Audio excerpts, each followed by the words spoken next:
Russia face any consequences if Vladimir Putin does not agree to stop the war after your meeting on Friday? Yes, they will.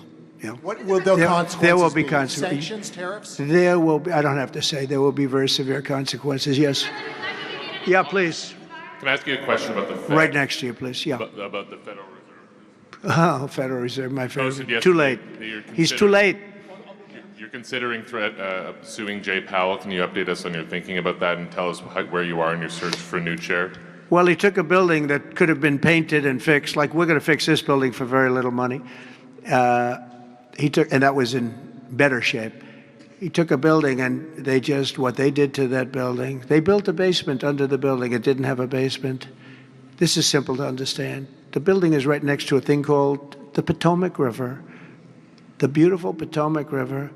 That means lots of water. And the water is right under the building. And they decide to build a basement under the building in the Potomac River. So in order to do that, you need the biggest pumps that God ever created.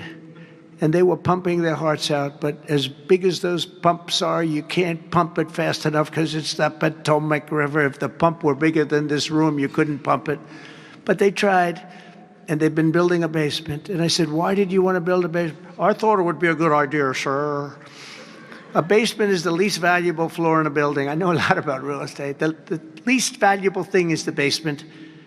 And you don't build a basement under a building that is 2 feet above the river that's right next door. You know, it's right near the river. People don't realize the river's right out their window.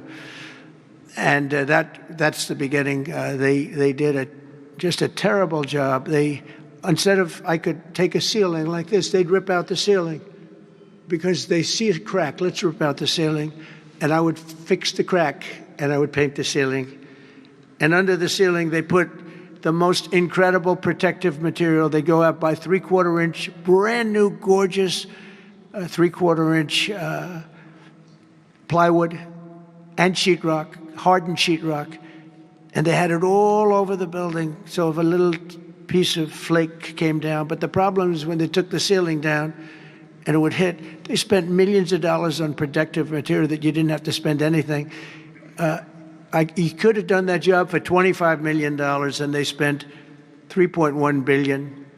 He said 2.7, but it's really 3.1. They just don't want to include one of the buildings in the deal.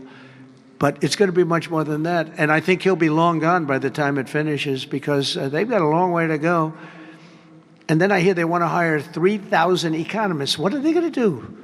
And he got it all wrong. He's too late. We call him Jerome Too Late Powell. It will live with him forever. I believe that name will live with him forever, along with the name Pocahontas and some of the others. He worked closely with Pocahontas, by the way. She's another beauty. But we have a real problem there. They're way over budget, and they did a job that shouldn't have been done. It was unnecessary to be done. I could have gotten the greatest wallpaper anywhere in the world from the finest stores in the world. I could have fixed up a wall a little bit. It would have taken about 2 hours.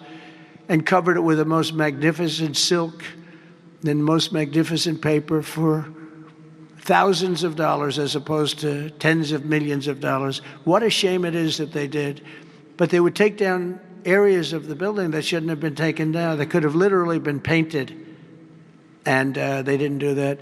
So they've got a long way to go. And I think it's just grossly incompetent, but not quite as incompetent as his decision not to do interest rates, take down interest rates, because just like they shouldn't have taken down a ceiling, they should take down interest rates. Every point costs us $360 billion a year. Think of that, $360 billion for 1 point. And we should be down at 1% because we're the leader of the world. We were always the lowest interest rate until like a certain time ago, decade, couple. But we were always, because we were the United States of America. So even if the country was run badly, we were considered like to be super prime.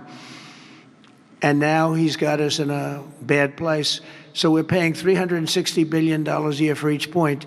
Now, I believe we should be 3 or 4 points lower. So that's over $1 trillion we pay every year in interest. And it's really just a paper calculation. You sign a document and you save almost $1 trillion, because that number equates very much to the bonds that we have to buy. But despite that, we're powering through it, and we have the greatest economy maybe we've ever had. But the housing sector, people aren't able to get good mortgages. They're paying too much because of Jerome Too Late Powell. He's truly incompetent. And we'll be making another. We put a very good man in temporarily in the one spot because one of the people that was appointed by the Democrats left early. And I heard left because that person wanted lower interest rates. And I heard quit, but I have no idea. I'm sure she won't say that. I'll be naming a new chairman sometime within the next. I think I'll name it a little bit early, the new chairman.